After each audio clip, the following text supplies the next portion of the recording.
Welcome to Team Perry's Step Out of Line podcast, featuring co-hosts Perry and Lori Finkelstein.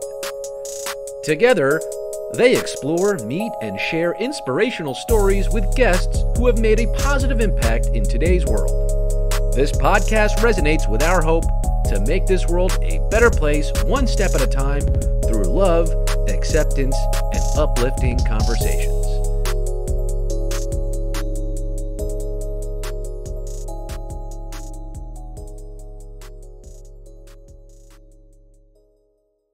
I often think you have to have some incredibly jolting, life-changing moment. Maybe it is a number of things throughout your life that you step out of line, but I personally zeroed in on two recent times in the last couple of years that I would say I stepped out of line. And I try not to be too linear of a thinker, but I really, kind of kept it in the work compartment and the life compartment. So my two step out of line moments were definitely in one work and one life. I'll start with the life side because there was a book that was written by a woman named Eve Rodsky, and her book was a New York Times bestseller in Hello Sunshine's book club, and it was called Fair Play.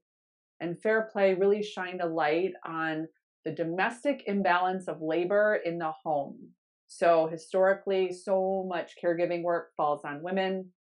And so Eve made it her life's work to figure out how we got there. Her book it inspired a documentary, and this documentary was produced by Hello Sunshine, and it followed around three families for a couple of years span during the pandemic, actually, to just see where you're at, just to see how does this particular family balance labor? How does this family decide who defaults to what role? And so my husband and I had the unique opportunity to be one of the families. And my husband is quite a private guy, and I can talk about work all day long, but I'm not used to sharing too much about my personal life. So that was our big step out of line moment in about 2020 and 21. We said yes to participating in that documentary.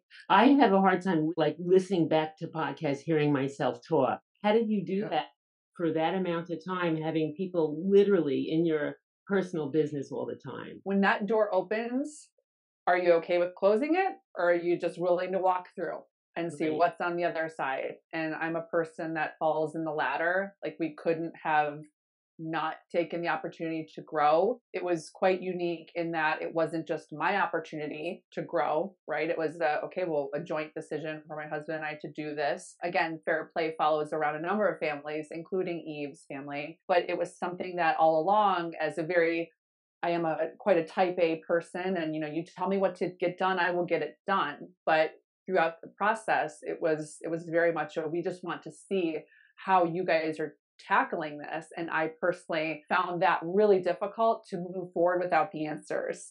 Like, well, just tell me what needs done and we can get that done. So I'm really generalizing of what that documentary covered, but to fast forward, it gave us the awareness to say that we are both two people that embrace fairness, and we understand that it takes a team and it takes partnership to be able to accomplish one's goals in life and work. But yet, when you add children to the mix for so many families, it can really start to hold back the woman in particular, because again, historically that invisible labor, mental load, second shift tends to fall on us. So it did a lot for me, personally, and it segued into kind of my professional step out of line moments. Your parents, the way that they raised you, my husband's parents had two separate roles. His father went to work and his mother did everything, and his father just passed away.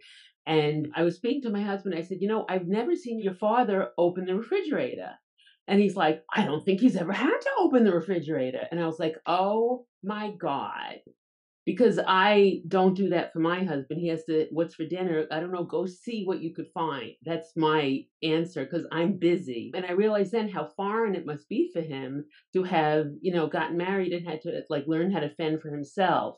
So that must be very strange when you look at somebody's background and then coming into a relationship where they realize they have to give 100% or learn how to do it real quick in order to make the relationship work. Did you find a lot of couples have that? Just the antiquated way of thinking. One thing the experience taught me was what a systemic issue is. It wasn't a unique Emily and Neil problem. It was, like you said, millions of couples, millions of families. There's a lot of factors that contribute to, how did you grow up? What did you see growing up? What does society expect of you? Biases. I don't need to tell you ladies about that. It's a complete rewiring of your operating system. And that at least allowed me to not expect change overnight, to know that things take work. And again, you are changing the way you view time. You are changing the way you view fairness. It's not about 50-50. It's about what's fair to your home. Again, this is why Eve has made it this her complete career, her complete platform to deliver this message out there. But I personally had so many eye-opening moments that it allowed me to resent my situation less, because we're taught to be grateful, right? Like, we need to be grateful, and I'm grateful for what I have. But in those hard days, you say, how did we get here? Like, we should be better than this. This is fixable. But I started to learn, again, it wasn't a unique situation. There's a lot of things that you need to work on, like I said, from the way society expects us to operate to how our parents taught us. So it's a whole thing to unpack. And you have children? I do. I have 2 daughters. How are you teaching them? So when they move on to their relationships, what are you teaching them to expect from a relationship, fair play wise? One of the big messages is about all time being created equal. So an hour that I spend doing something that's caregiving work or something that's, part of my own profession, my work, is just as valuable as the time that, dad spends inside the house, outside of the house. So just reframing that for them alone about all time being equal is way different than what I saw growing up. And then, since you have, as kids are, like a blank canvas, you at least want to help guide their view of what's normal. So not making certain tasks gendered. Mom's not doing this just because I'm a woman, and vice versa with my husband. So that's what I'm trying to do. I often joke, I know you're a mother of a daughter there, Lori, but I often joke that I might think some days it's harder to raise sons, because you really have to tilt that prism of caregiving work being as valued for men as for women. I do have a son. I'm trying to teach my son differently than what my husband's parents taught him, that he has to learn how to do these things, because he's not going to get a wife who's going to want to do it. Maybe he will, but it shouldn't be that way. And every time we do something, I always give him suggestions. Perry also yells at him sometimes too, but we're training him. I'm hoping between his 2 sisters and myself, he'll be a little bit better trained and ready to get married and be, a fair, equal participant. You said also you had 2 step out of line moments. What was the other step out of line moment that you thought of? I would file that one under, personal life. And then work-wise, I had no idea that by going through Fair Play that it would infuse into my work. So I work with women across the country that are looking for what's next professionally. They might be looking for what else. And oftentimes they think, I have to have this big elaborate idea or a brick and mortar type business. But as you know, Perry, being very active on social media is a really great way for women to be able to have a flexible career. I shouldn't just say women, but that's been my experience with women that have the need for flexibility. So from a step out of line moment, I really said, well, there's something that I've done over my career. For about 10 years, I ran a social media marketing agency, boutique, small agency, but the whole time I felt like, does this count as a real business? Like, I don't have a physical office. I'm not a guy. It's not tech. It's not 10x growth. But reframing for myself that, no, I learned how to run a successful business, and I can teach other women how to do it. So I feel that was my step out of line moment on the work side, to really just say, I do know something of value, and I know other women can professionally benefit from it as well. You're talking to Perry here, that getting her MBA has changed her, because you said it changes the way that you look at things and think. But also you take it more seriously, because not only do I have a whole being a woman thing against me, but I have being a woman with a disability, with medical challenges, which no one wants to touch. So it's that issue of proving myself. Well, that right there is what I try to get women to understand about themselves, right? Yes, you are a woman. Yes, you may have, again, you have so many things that you juggle and balance, but I don't know. We women need to realize that it doesn't have to look a certain way.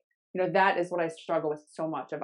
You see success as a certain thing. You see success as earning a certain amount, or as I said, a brick and mortar business with X number of employees. But freelancing is a type of an entrepreneur, and to really lean into and own that power that you can be your own business owner with your laptop and some skills that you work towards and some confidence. And it is scary, but that's what I've seen. Social media is a big role in our society right now. So how do you think it's infiltrated on the current landscape of how we go about daily life? Do you find that it's essential? Do you find that it's hard to use it during times like now when there's so much going on in the world? Do you find that it's overwhelming? Like, how do you think it's making an impact? Some people are turning off social media because the images that they're getting about what's happening in the world is just too much. Well, I think, we kind of laugh about being an antisocial social media user. If you do social media content for your profession, naturally you're going to spend time on the platforms. But going on social media with the lens of being your client, I find has always provided a boundary for me to just not absorb, what friends of mine are doing or what friends of mine's opinions are on things. Kind of get the work done for the client and maybe limit the social media use of my own. As a social media manager, that can also be a double-edged sword that people say, well, if you're a social media manager, you should have the most followers of anyone because you live and breathe this stuff. And I mean, as a platform, I feel like I know, a lot about the nuances and strategy, but as a personal social media user, I'm with everyone else. Like, you've got to eventually limit some of your exposure to that content. And again, I mentioned earlier about I have struggled with contradictory advice, and you're told, okay, well, build your email following because you don't own your social media following, but yet everyone keeps telling us to keep posting on social media. And then social media says, well, it's okay to be a bit of a hot mess now, but yet you continue to see posts about perfect and aspirational life. So it's just all very overwhelming. And so then I wonder, well, I just need to step out of it. And again, maybe stay focused on using social through the lens of my clients' businesses versus personal. So I don't know, the struggle is so real. So I'm with you ladies on feeling overwhelmed with it all. And I wish there was a simple answer. Did you ever teach? Not formally. No, I mean, Hey There pivot, that'll be easy. As a boutique agency, we pivoted just before the pandemic to be what I've called as a unique training company. So, these social media managers, we work with women that are well-established social media managers, but many of them are new and many of them are aspiring. And so we do have a whole curriculum that we go through that covers kind of the social media specialty as well as the freelance curriculum. I think people think of social media as being just the networks, but they don't realize that, influencer work is something. And what about ads? And what about the data of social media? There's so much more to it than simply writing and posting. I try to keep like a personal aspect of it and try to put that forward and so that how people connect with you the most. Not just the metrics, not just, getting more people follow you and all that stuff. It's more about how you connect with your audience and how you make them feel something. They won't remember what you wore. They'll remember how you made them feel. I mean, storytelling is such a pervasive word in our industry. And, you can kind of think, oh, that's just cliche. Everyone's trying to tell a story. But if you really look at it, how you said, storytelling can be the difference between feeling connected or not. And obviously we want to hear more from people and brands we feel connected with.